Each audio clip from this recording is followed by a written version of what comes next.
दोस्तों, कौन थी सीता, पार्वती और राधा की माँ? जानिए।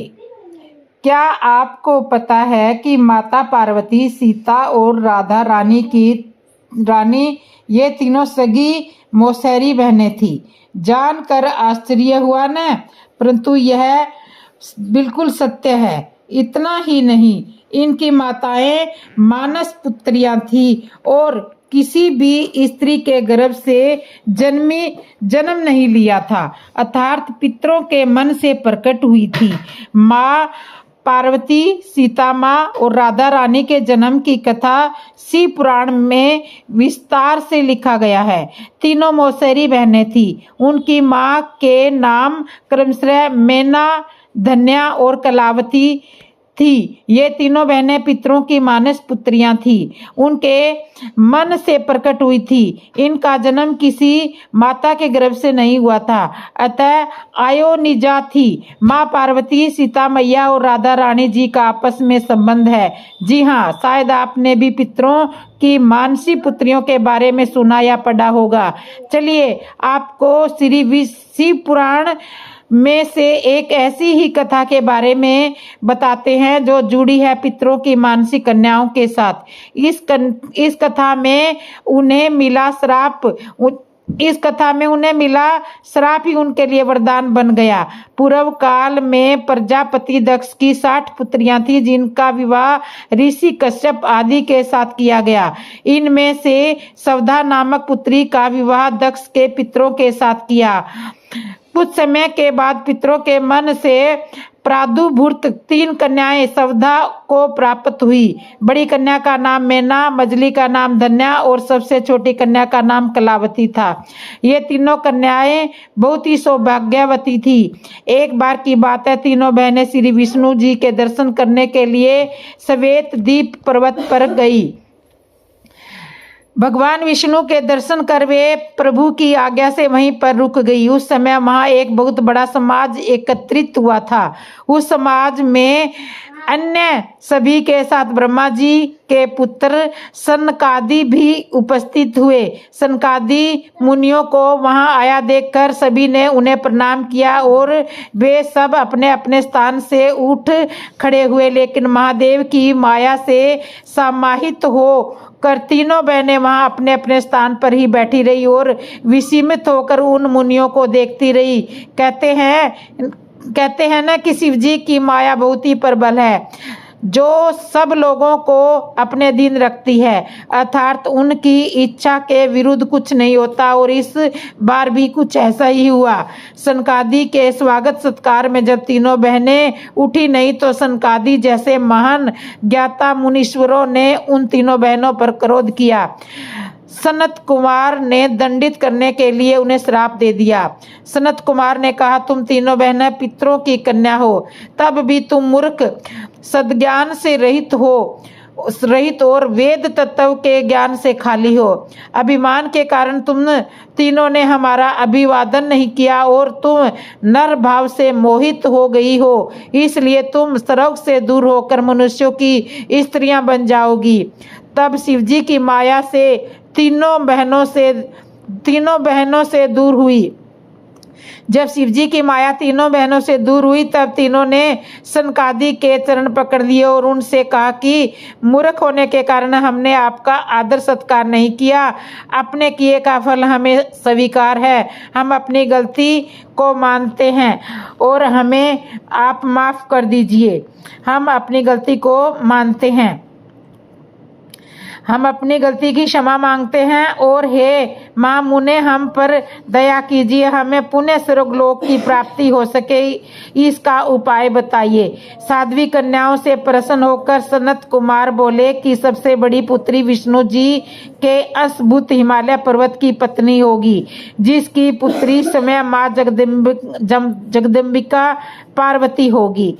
धन्य नामक कन्या का विवाह राजा शीरध्वज जनक से हुआ, जिनकी पुत्री समय श्री लक्ष्मी होगी और उनका नाम सीता होगा।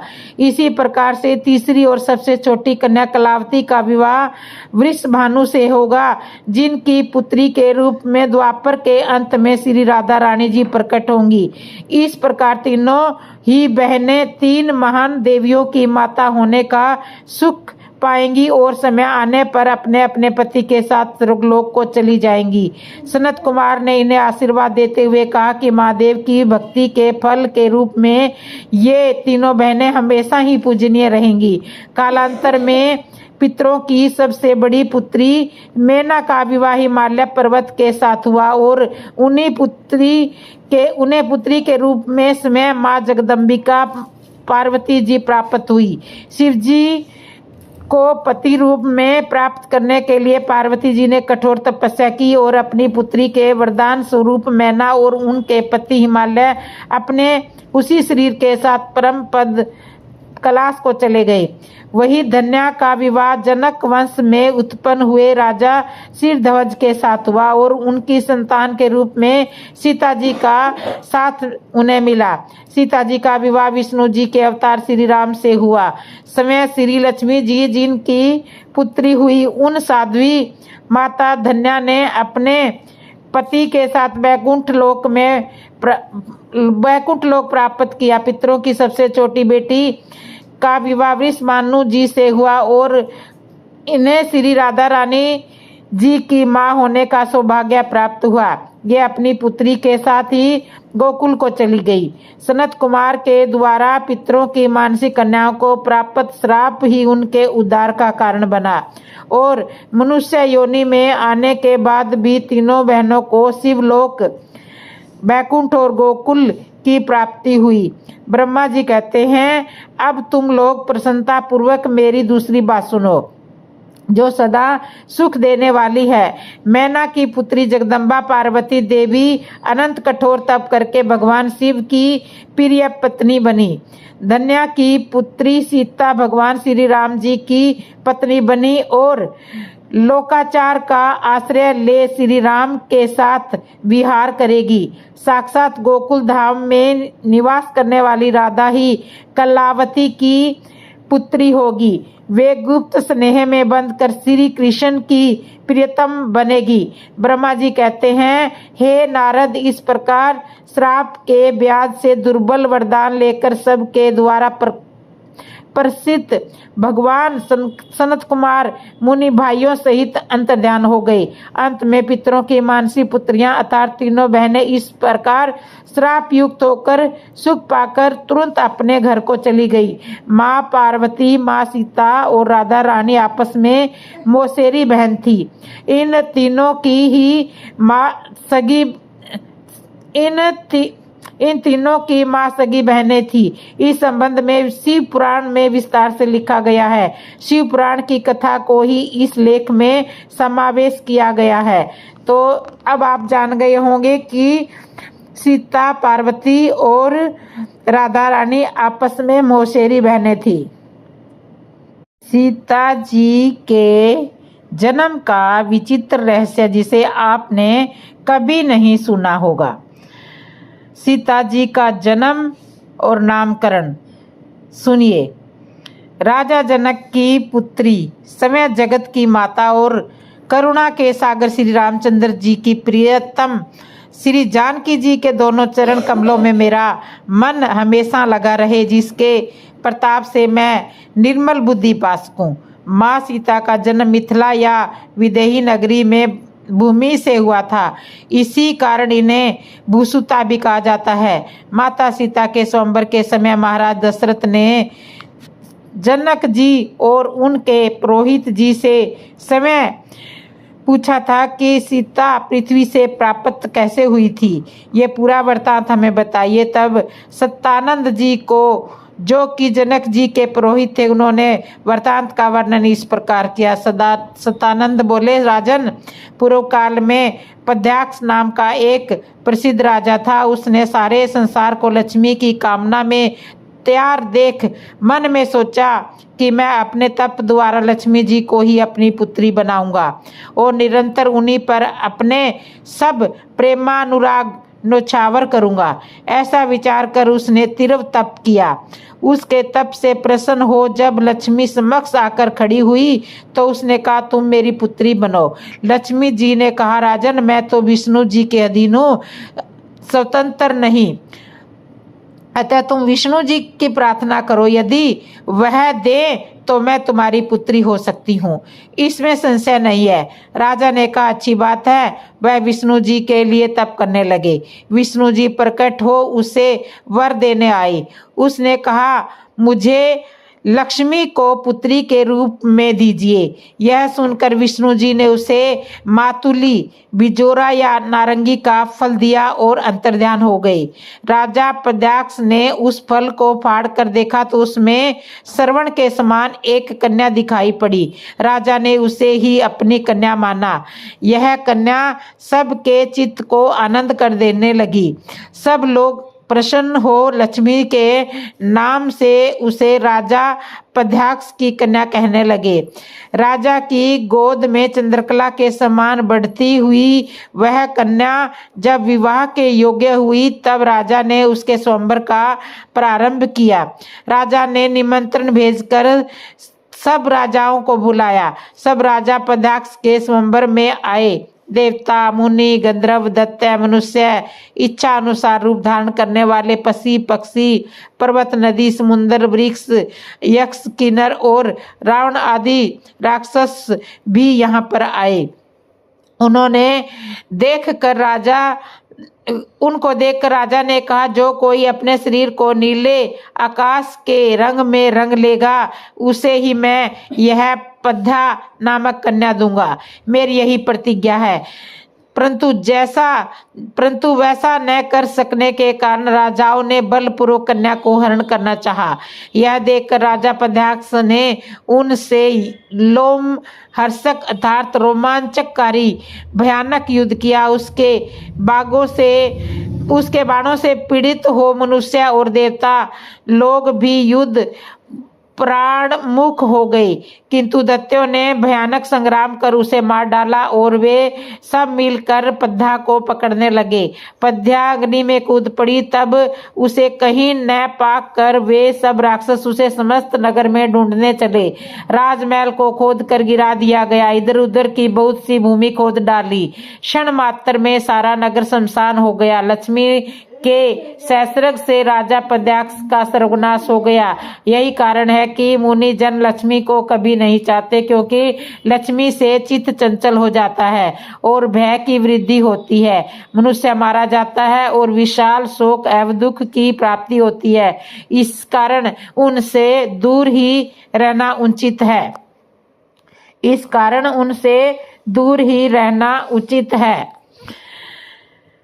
मनुष्य चंचल चित्त हो जाता है और भय की वृद्धि होती है। मनुष्य मारा जाता है और विशाल शोक एवं दुख की प्राप्ति होती है। इस कारण उनसे दूर ही रहना उचित है। युद्ध में राजा पद्याक्ष की हजारों स्त्रियां उनके साथ ही अग्नि में जल मरी। पश्चात वे सब दैत्य भी अपने स्थान को चले गए। कुछ दिनों पश्चात वह लक्ष्मी अग्नि कुंड से निकल कर बाहर आ बैठी। इतने में संसार को जीतने की इच्छा से रावण पुष्पक विमान पर बैठा हुआ आकाश मार्ग से आ रहा था।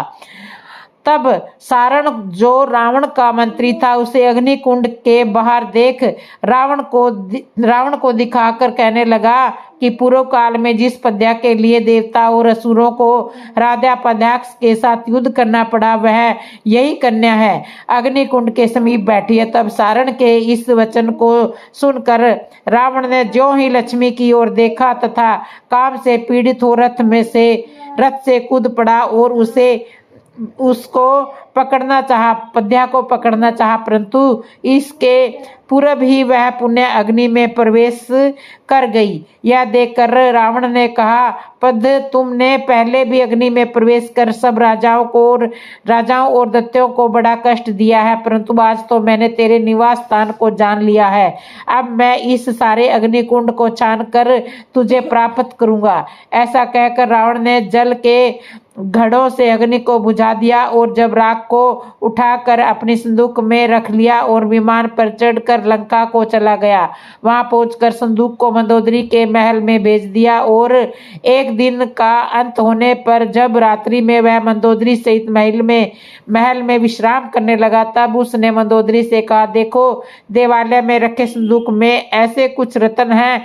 रत्न मैं बड़े परिश्रम से तुम्हारे लिए लेकर आया हूँ कि जिन्हें देखकर तुम संतुष्ट हो जाओगी। जाओ उसे लेकर आओ। मंदोदरी देव मंदिर में संदूक लेने के लिए गई, परंतु वह संदूक उसके उठाए न उठा और लौटकर रावण से कहा कि वह तो मुझसे उठती ही नहीं है। तब रावण समय उसे उठाने लगा, परंतु उससे भी वह पृथ्वी से न हिला। तब तो रावण आश्चर्यचकित हुआ और उसे भय भी हुआ।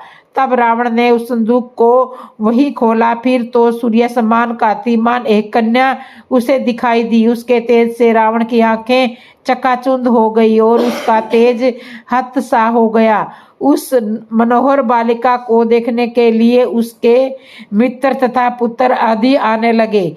तब रावण ने राजा पंद्याक्ष की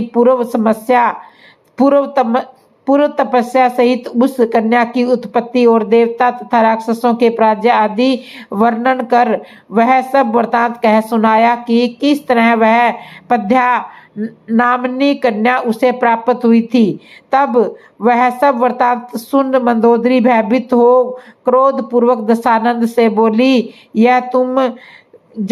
तुम यह नहीं जानते कि यह विध्वंसकारिणी है, तब तुम इस प्रचंडा को लंका में क्यों लेकर आए हो? यह दुष्टा तो समय का ही घात करने वाली है, अतः इसको शीघ्र ही वन में छुड़वा दो। जब वह अपने बाल्यकाल से ही इतनी बोझिल है तो युवा होने पर न जाने क्या होगा। मुझे तो ज्ञात है कि यह तुम्हारा भी घात करेगी। इसे लंका में एक घड़ी भी न रखो। रावण ने मंदोदरी की बात को सत्य समझा और मंत्रियों से परामर्श कर दूतों को यह आज्ञा दी कि इस संदूक को विमान में रखकर आज ही वन में छोड़ आओ। राक्षस उसे विमान में रखकर आकाश मार्ग से चले गए। मंदोदरी ने कहा, इसे बाहर मत छोड़ना, किंतु पृथ्वी में गाड़ आना, क्योंकि यह जो किसी जितेंद्रिय गृहस्थाश्रमी के ही ग्रह में वृद्धि को प्राप्त करेगी। जो सर्व चराचर में स्वात्मीय व्यवहार करेगा, उसी के ग्रह में यह चित्कार स्थायी रहेगी। तब मंदोदरी ने इस वाक्य को सुना। जो ही दूतगण उस संदूक को लेकर चले, तो ही वह कन्या बोली, उन सब राक्षसों सहित रावण के वधार्थ में फिर लंका में जाऊंगी और पुण्य तीसरी बार भी वहां आकर निकुंभ पुत्र पांड्र को तथा 10 सिर वाले उस रावण का वध कर लौटाऊंगी तथा पुण्य चौथी बार आकर कुंभकर्ण के पुत्र मुल्कासुर का वध करूंगी। तब उसके इस वाक्य को सुनकर रावण का हृदय जल उठा और वे सब राक्षस एक दूसरे की ओर हैरानी से देखने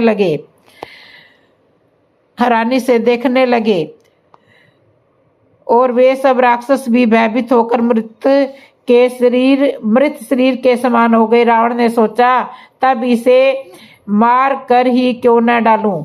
उसने अपनी पैनी तलवार निकाली और जो ही चाहा कि पद्या को मार डाले, त्यों ही मैं दानव की कन्या मंदोदरी ने उसे रोक दिया और कहा कि आयु के शेष बचे हुए तुम आज ही इसे क्यों मारना चाहते हो? ऐसा साहस न करो, तुम्हारी मृत्यु हो जाएगी, क्योंकि इसका वचन तो मिथ्या न होगा।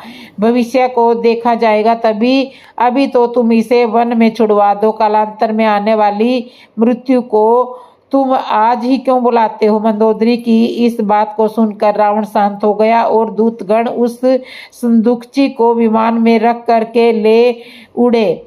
वह उड़कर मिथिला नरेश के वन में आ गया। रावण के दूतों ने उसे वहीं उतार कर उस कंडिका को पृथ्वी में गाड़ दिया। फिर वे दूत लंका में लौट आए। उधर जब सूर्य ग्रहण का पर्व हुआ तो विदेह राज ने वह भूमि एक ब्राह्मण को दान में दे दी। जब भूमि जोतने का समय आया, तब उस ब्राह्मण ने एक शुभ मुहूर्त देखकर उसमें हल भेजा। शूद्र द्वारा हल भेजा। शूद्र हल में पृथ्वी जोतने लगा। जोते जोते उसके हल के फाड़ से वह कणिका संदूकची निकल आई। उसे लाकर शूद्र ने उस भूमि के स्वामी को दिया। उसने समझा कि इसमें धन का कोष है। शूद्र ने कहा, महाराज, आप तो बड़े भाग्यशाली हैं।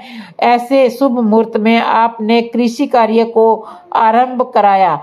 कि हल के अग्रभाग सीता अर्थात फल से यह संदूकची आ लगी।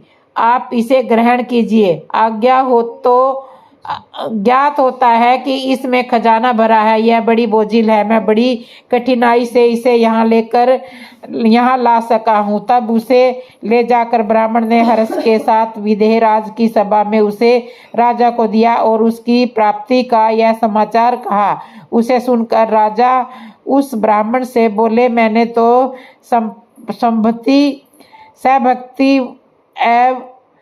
सभक्ति वह भूमि भाव को संपूर्ण कर दी है।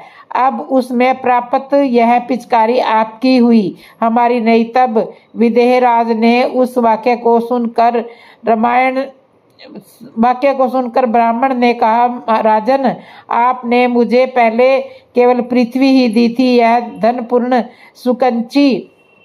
संदूकची नहीं दी। अतः पृथ्वी में जो यह धन मिला वह राजा का है, इसमें कोई वाद नहीं है। आप मुझे अधर्म में न डालें और इस पिटारी को स्वीकार करें। इस प्रकार राजा तथा ब्राह्मण का बड़ा विवाद हुआ। तब राजा के सभासदों ने कहा, राजन, अब इस विवाद को त्याग कर देखिए कि इसमें क्या है। तब विदेहराज ने दूतों से वह संदूकची खुलवाई तो उसमें एक बालिका को देख महाराज को बड़ा आश्चर्य हुआ और ब्राह्मण उसे वहीं छोड़कर अपने घर चला गया। तब राजा ने उठाकर उस कन्या का लालन पालन किया। देवताओं ने बाजे गाजे बजाए और उस कन्या तथा राजा पर फूलों की वर्षा की। गंधर्व गाने तथा अप्सराएं नृत्य करने लगे। जनक राजा ने प्रसन्न हो उसे अपनी पुत्री बनाया। ब्राह्मणी ने उसका जात कर्म संस्कार कराया। राजा ने ब्राह्मणों को बहुत सा दान दिया। तब मातुलिंग फल से निकलने के कारण वह कन्या मातुलिंग, अग्नि में वास करने से अग्नि गर्भा और रत्नों में निवास करने से रत्नावली नाम से संबोधित हुई। धरणी से निकलने के कारण धरणीचा, जनक के द्वारा पालित होने से जानकी, सीता के अग्र भाव से अर्थात हल के अग्र भाव से प्रकट होने के कारण से सीता और राजा पद्याक्ष की कन्या होने से पद्या भी कही जाने लगी। हे राजन दशरथ, इस प्रकार सीता के कई नाम है। नील वर्ण, आकाश के समान रंग वाले, और राम ने इस सीता को प्राप्त करके राम ने सीता को प्राप्त किया। रामायण का एक अद्भुत प्रसंग। रावण के वध के बाद अयोध्यापति श्री राम ने राजपाट संभाल लिया था और प्रजा राम नाम से प्रसन्न थी। जय श्री राम। दोस्तों, आज की कथा को यही विश्राम करते हैं। जय श्री राम।